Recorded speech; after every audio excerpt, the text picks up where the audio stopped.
Among those who went up to worship at the festival were some Greeks. These approached Philip, who came from Bethsaida in Galilee, and put this question to him: "Sir, we would like to see Jesus." Philip went to Andrew, and Andrew and Philip together went to tell Jesus. Jesus replied to them, "Now the hour has come for the Son of Man to be glorified. I tell you most solemnly, unless a wheat grain falls on the ground and dies, it remains only a single grain. But if it dies, it yields a rich harvest. Anyone who loves his life loses it. Anyone who hates his life in this world will keep it for eternal life. If a man serves me, he must follow me. Wherever I am, my servant will be there too. If anyone serves me, my Father will honor him. Now my soul is troubled. What shall I say? Father, save me from this hour? But it was for this very reason that I have come to this hour. Father, glorify your name." A voice came from heaven: "I have glorified it, and I will glorify it again." People standing by who heard this said it was a clap of thunder. Others said it was an angel speaking to him. Jesus answered, "It was not for my sake that this voice came, but for yours. Now sentence is being passed on this world. Now the prince of this world is to be overthrown. And when I am lifted up from the earth, I shall draw all men to myself." By these words, he indicated the kind of death he would die. Two things struck me reading that gospel. The first was the line, "Now is sentence being passed on this world." Over the past few weeks of Lent, there's been a growing emphasis on the need for us to choose for or against Jesus and his way. But there's been a sense of coming to some point in the future when we make that decision. Even the way we talk about Lent as a time of preparing for Easter emphasizes the future. But today's gospel adds a sense of urgency. Now is sentence being passed. Now, this is the time to live our commitment to Christ. Now, not just in the future.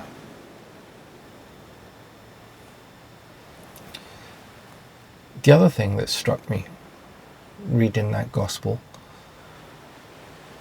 wasn't the image of the grain falling to the ground and sprouting as I'd expected it to be.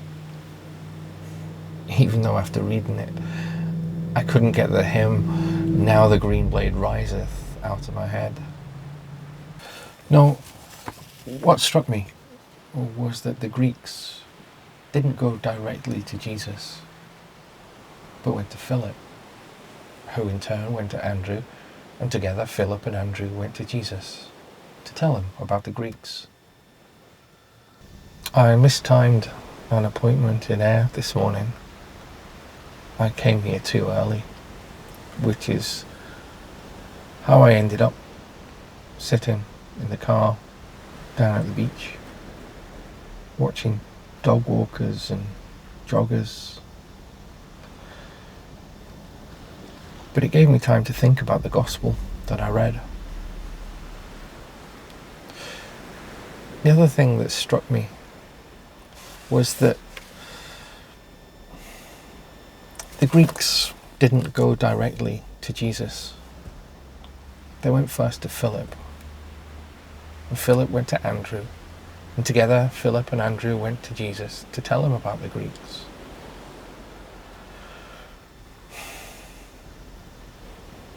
And sitting here, that image of the Greeks going to Philip just kept rattling around in my head.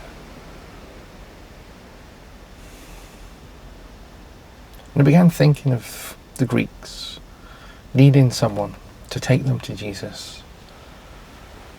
And I began thinking of the people who brought me to him, or at least people who have helped me come to the point where I am now, at this moment, in my relationship with him.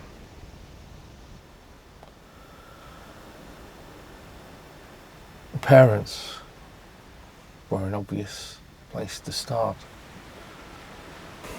My mum especially, particularly when I was young. She was the one that took me to church regularly, talked about church, talked about God. And the scrapbooks that she'd had since she was young, made by the nuns with holy pictures that told of the Bible stories of Adam and Eve and Noah and the ark. But my dad too. My dad wasn't a Catholic when I was young. He became a Catholic later in life. But when I was young, he went to his own church, Church of England, till we moved to Scotland. But occasionally he'd come to church with my mum and my brother and I. And over time he came more often, and he did become a Catholic. But there was something in my dad worshipping in his own church sometimes and with us others that's left me with an understanding that belonging to the family of God is much bigger, much more than just belonging to a particular religious affiliation. While talking about family, the other person who's helped me more than most would be my brother. Even now, when we meet up, we debate points of religion and faith. It's something that's important to both of us, and just sharing our ideas with each other has helped me come to the point that I am in faith. But there's so many others, there's so many more people too. There was the curate in the parish where I made my first communion. So much warmer and less frightening than the elderly parish priest. Although the elderly parish priest was probably 20 years younger than I am now. There was the man who introduced me to spiritual books, presented me with a stack of them and told me to read them in the order that they were given. And when I'd finished one, I was to report back to him what I thought. He introduced me to the writings of people like Henry Nouwen, who has influenced my thinking, my understanding of God and where God is found in so many ways, but others too. There was a book called Mr. God, This Is Anna, not one that Bill gave me, but one I came across. And the childlike simplicity, innocence of Anna's relationship with God was wonderful. It's something that even now I would aspire to, at least some parts of it. There was a book called Listen Pilgrim, just about the wanderings of a vagabond, a pilgrim, someone who just placed his trust in God, and speaks volumes about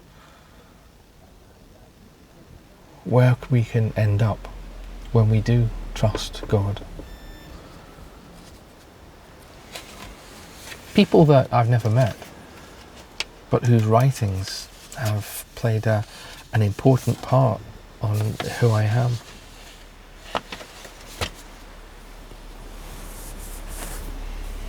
Everywhere I go, everywhere I've been, there have been people who have shown me something of their relationship with God and helped me in mine. Most of them never talk of God or religion, but they reveal God nevertheless. In every parish I've been in, there too have been people who have helped me. Some by the things they did or said, others just by who they were.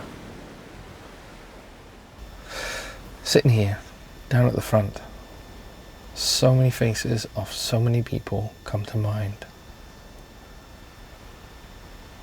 People who, sometimes just by being in their presence is enough to feel my relationship with God growing. Started thinking about individuals.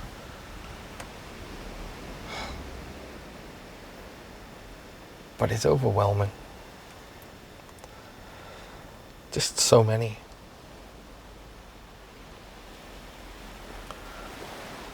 Some people have helped me in ways that are immediately obvious. Like the priest who gave the vocations talk when I was 11 and planted a seed that even today is still growing. Or Joe Boland, who's been my spiritual director for over 25 years now. And someone who has helped me immeasurably come to find language to talk about God, and in doing so helped me in my experience of God, but has helped me open my eyes to the presence of God in so many ways. Others have helped me come to where I am in much less obvious ways, much less religious ways. Friends who stand by each other through thick and thin. People who live out their faith in ways that may be very different to mine, but who bear witness quietly in their own way. The list of people who have helped bring me to where I am in my relationship with God just keeps growing and growing. The faces of some aren't clear, veiled by mists of time, but a few of their words persist, and their kindnesses to me and to others. My life, it seems, is full of Philips and Andrews, who consciously or unconsciously have taken me to Christ, to where I am at this moment in my relationship with God. And I'm so grateful to all of them.